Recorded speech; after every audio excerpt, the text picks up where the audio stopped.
आटपाडी तालुक्यातील शेटफळे येथे शक्तीपीठ महामार्गासाठी आज शेटफळे येथे दुसऱ्यांदा मोजणीस सुरुवात झाली। मात्र शेतकऱ्यांनी तगड्या पोलीस बंदोबस्तात ही मोजणीला तीव्र विरोध केला। शेतकरी एकजुटीचा विजय असो अशा घोषणा देत मोठ्या संख्येने शेतकरी एकवटले आणि जमिनीवर झोपले। मुख्यमंत्री देवेंद्र फडणवीस यांचा ड्रीम प्रोजेक्ट म्हणून ओळखल्या जाणाऱ्या या महामार्गाचं नियोजन शेटफळे गावातून करण्यात आले। सुमारे 429 शेतकऱ्यांच्या जमिनींचा या प्रकल्पात समावेश असून 40 हेक्टरपेक्षा अधिक क्षेत्र बाधित होणार आहे। महसूल विभागाने मोजणीसाठी केवळ 1 ते 2 दिवस आधी म्हणजेच मंगळवारी शेतकऱ्यांना नोटिसा पाठवल्या। याआधीही मोजणीसाठी आलेल्या पथकाला शेतकऱ्यांच्या विरोधाचा सामना करावा लागल्याने ही मोजणी रद्द करण्यात आली होती। शेटफळेतून 4.5 किलोमीटर अंतराचा महामार्ग जाणार असून बाधित शेतकऱ्यांची 430 वर संख्या आहे, तर 50 हेक्टरवर क्षेत्र महामार्गात जाणार आहे। शेतकऱ्यांची मुख्य मागणी आहे की मोजणी करण्याआधी भरपाईचे निकष जाहीर करावे। या संदर्भात प्रांताधिकारी डॉक्टर विक्रम बांदल यांनी 2 वेळा शेतकऱ्यांसोबत बैठकाही घेतल्या। मात्र प्रशासनाने यावेळी कोणतीही भरपाई जाहीर न करता मोजणी सुरू केल्याने नाराजी वाढली आहे। आज मोजणीवेळी तहसीलदार सागर ढवळे आणि पोलीस निरीक्षक विनय बहिर हे घटनास्थळी उपस्थित होते। प्रशासनाकडून मोठा पोलीस बंदोबस्त तैनात करण्यात आला होता, तरीही शेतकऱ्यांनी शांततेत पण ठाम विरोध नोंदवत मोजणीला विरोध केला। प्रशासनाची पुढील भूमिका काय असेल आणि शेतकऱ्यांच्या मागण्यांना दाद दिली जाईल का याकडे सर्वांचे लक्ष लागले। गेल्या 2 दिवसांपासून सुरू असलेली पावसाची संततधार आज सांगलीत थांबलेली पाहायला मिळाली। मात्र चांदोली आणि कोयना धरण क्षेत्रात मुसळधार पाऊस होत असल्याने कृष्णा आणि वारणा नदीच्या पाणी पातळीत वाढ होतीये। सांगलीत आयर्विन पुलाजवळ कृष्णा नदीची पाणी पातळी 19 फुटांवर गेली आहे। सोमवारपासून पावसाला सुरुवात झाली, त्यानंतर 2 दिवस पावसाची रिपरिप सुरूच होती। पावसामुळे विलंब झालेल्या पेरण्यांना काही भागात गती आल्याचं चित्र होतं। मागील आठवड्यात पावसाने उसंत घेतल्यानंतर सोमवारपासून पुन्हा पावसाला सुरुवात झाली आहे। जिल्ह्यात संततधार पाऊस सुरूच राहिलाय। शिराळा आणि वाळवा तालुक्यात जोरदार पाऊस झाला। शिराळा तालुक्यातील बहुतांशी गावांना मुसळधार पावसाने झोडपले। चांदोली आणि कोयना धरण क्षेत्रात मुसळधार पाऊस सुरू असून अतिवृष्टीची नोंद झाली आहे। चांदोलीत 24 तासात 77 तर कोयना धरण क्षेत्रात तब्बल 113 मिलीमीटर पाऊस झालाय। धरणातील पाणीसाठ्यात वाढ होत असून कृष्णा व वारणा नद्यांची पाणी पातळी वाढली आहे। महापालिकेने मान्सून पूर्वतयारी सुरू केली आहे। या अंतर्गत गावभाग येथे धोकादायक असलेली इमारत महापालिकेने बुधवारी जमीनदोस्त केली। सांगली, मिरज व कुपवाडमधील धोकादायक इमारतींचा सर्व्हे करण्यात आला होता। धोकादायक इमारती मालकांना नोटिसा दिल्या होत्या। अतिधोकादायक इमारती तातडीने पाडण्याच्या सूचना आयुक्त सत्यम गांधी यांनी प्रशासनाला दिल्या आहेत। त्यानुसार पावसाळ्यापूर्वी इमारत पाडण्याची कार्यवाही महापालिका प्रशासनाकडून केली जाते। गावभाग येथील पाटील गल्लीमध्ये श्रेय चौगुले यांच्या मालकीची इमारत धोकादायक झाली आहे। महापालिका प्रशासनाने या इमारतीवर कारवाई केली। ही इमारत जमीनदोस्त करण्यात आली आहे। सहाय्यक आयुक्त सहदेव कावडे आणि अतिक्रमण टीम यांनी ही कारवाई केली। अतिधोकादायक इमारतीबाबत कायदेशीर प्रक्रिया पूर्ण करून इमारत पाडण्याची कारवाई महापालिका प्रशासनाकडून केली जाते।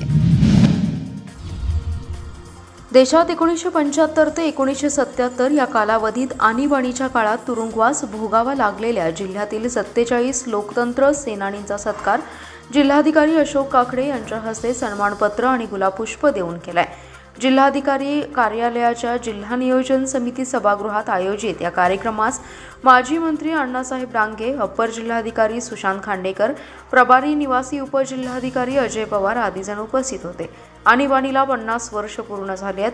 भारतातील इतिहासातील काळाकुट्ट अध्याय संविधान हत्या दिवस 2025 निमित्ताने 1975 ते 1977 या आणीबाणीच्या कालावधीत लोकशाही रक्षणार्थ जिल्ह्यातील 71 लोकतंत्र सेनानींनी सामाजिक आणि राजकीय कारणांसाठी कारावास भोगला होता।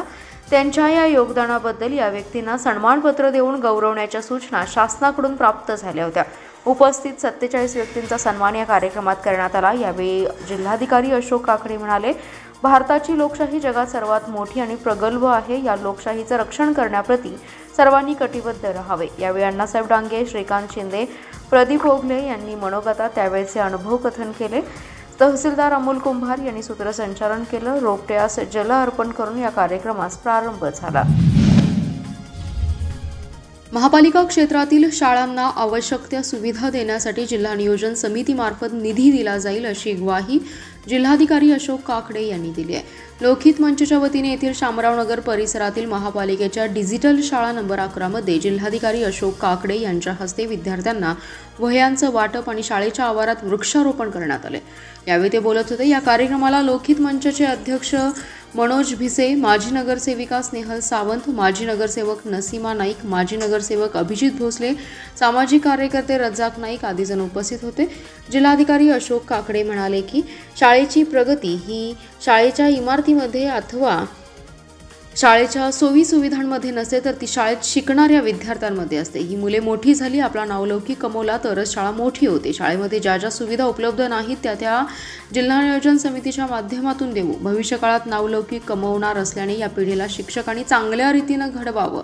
यावेळी त्रिकोणी बाग हास्य परिवाराच्या उज्ज्वला गुळवणी, शिवाजीराव पाटील, रोहित दवंडे, गणेश थोरवे, शाळेचे मुख्याध्यापक गजानन मोरवाल, शिक्षिका अर्चना काटकर, कल्याणी राऊत, सुनीता खांडेकर, कमल आर्गे, सुमन दीक्षित, सिराज पन्हाळकर, मनसूर नाईक, कय्यूम शेख, जावेद नदाफ आदी जण उपस्थित होते।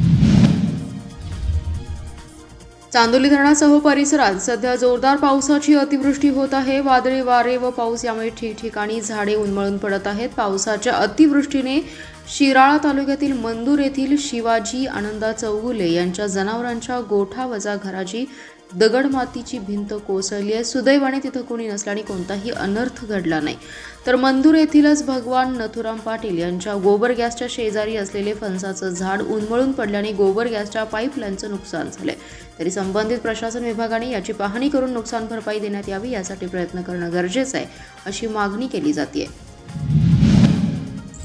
शक्तीपीठ महामार्गाची मोजणी करण्यासाठी आलेल्या अधिकाऱ्यांना पळवून लावण्याची शेतकऱ्यांनी तयारी केली असून हा महामार्ग रद्दच झाला पाहिजे अशी आमची मागणी आहे। वेळप्रसंगी आमचे रक्त सांडले तरी चालेल, मात्र हा महामार्ग होऊ देणार नसल्याचा इशारा संघर्ष समितीच्या वतीने देण्यात आलाय। याबाबत बोलताना निमंत्रक दिगंबर कांबळे म्हणाले, गेल्या 1.5 वर्षापासून शेतकरी कामगार पक्षाच्या लाल झेंड्याखाली नागपूर गोवा शक्तीपीठ महामार्ग बाधित शेतकरी संघर्ष समितीच्या वतीने हा संघर्ष सुरू आहे। अनेक मोर्चे आंदोलने करून शासन दरबारी वारंवार निवेदने दिलेली आहेत। राज्याचे मुख्यमंत्री फडणवीस यांना सांगली येथे भेटून शक्तीपीठ महामार्ग रद्द करण्याबाबत निवेदन देण्यात आलं होतं। असं असताना राज्य सरकारने काल मंत्रिमंडळात शक्तीपीठ महामार्ग भूसंपादनाला 20,000 कोटी रुपये मंजूर केलं। शेतकऱ्यांचा प्रचंड विरोध सुरू असलेला आक्रोश सरकारला दिसत नाही। शक्तीपीठ महामार्गासाठी दडपशाहीने भूसंपादन करण्याचा घाट शासनाकडून घातला जातोय। राज्यभरात तसेच सांगली जिल्ह्यातील शेतकऱ्यांचा प्रचंड विरोध आहे। कवठेमंका तालुक्यातील तिसंगी घाटनांद्रे गावात पोलीस संरक्षणात मोजणी करणार असल्याचं समजलं। त्यासाठी आज तिसंगी गावात सर्व बाधित शेतकऱ्यांची बैठक पार पडली। कोणत्याही परिस्थितीत शक्तीपीठ महामार्गासाठी 1 इंच जमीन न देण्याचा निर्णय सर्व बाधित शेतकऱ्यांनी घेतलाय। शासनाच्या दडपशाहीला जशास तसं उत्तर देण्याचा निर्णय घेण्यात आलाय। 25 जून 1975 भारतीय लोकशाहीच्या इतिहासातील काळा अध्याय। आजच्या दिवशी काँग्रेसने देशवासियांवर आणीबाणी लादून संविधान पायदळी तोडवण्याचं काम केलं होतं। कोणतेही गुन्हे नसताना हजारो लोकांना तुरुंगात डांबलं गेलं।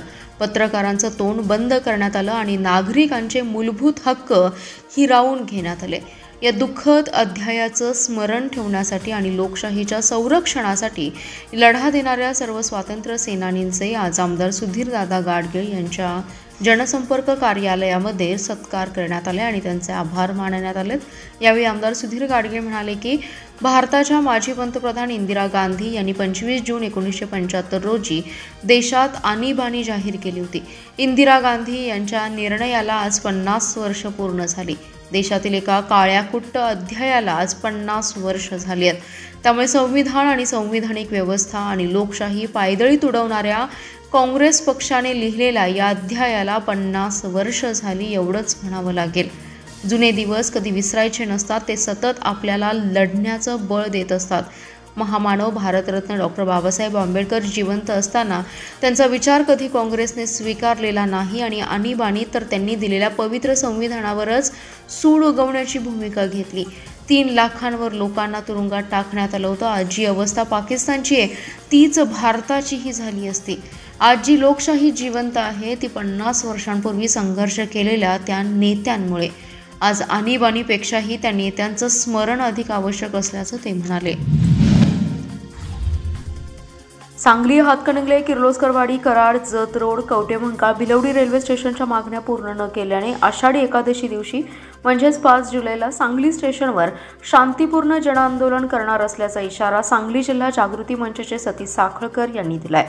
या संदर्भात सांगली जिल्हा जागृती मंचने मध्य रेल्वे मुंबई मुख्यालयाचे जनरल मॅनेजर धर्मवीर मीना यांना पत्र पाठवले। प्रलंबित मागण्यांबाबत 15 दिवसांची मुदत देखील दिली। त्यात म्हटलंय की 300 पेक्षा जास्त तिकिटे रिकामी असणाऱ्या गाडी कोल्हापूर पुणे वंदे भारत एक्सप्रेसला हातकणंगले स्टेशनवर थांबा द्यावा। 200 पेक्षा जास्त तिकिटे शिल्लक असणाऱ्या हुबळी पुणे वंदे भारत एक्सप्रेसला किर्लोस्करवाडी व कराड येथे थांबा द्यावा। मुख्यमंत्र्यांनी शिफारस केल्याप्रमाणे निजामुद्दीन यशवंतपूर संपर्क क्रांती गाडीला सांगली रेल्वे स्टेशनवर थांबा द्यावा। मिरज येथे 4 तास थांबून असलेला कोल्हापूर मिरज डेमू पॅसेंजर गाडीला पुढे किर्लोस्करवाडीपर्यंत विस्तार करावा आदी मागण्यांसाठी आंदोलन करण्यात येणार आहे। सांगली रेल्वे स्टेशनवर आषाढी एकादशीच्या दिवशी म्हणजेच 5 जुलैला सकाळी 10:30 ते दुपारी 1 वाजेपर्यंत शांतिपूर्ण आंदोलन करण्यात येणार आहे। या आंदोलनाला कोल्हापूर जिल्हा रेल्वे प्रवासी संघटना, किर्लोस्करवाडी प्रवासी संघटना, सांगली वारकरी संप्रदायासह इतर संघटनांनी पाठिंबा दिला असल्याचे सतीश साखळकर यांनी सांगितले।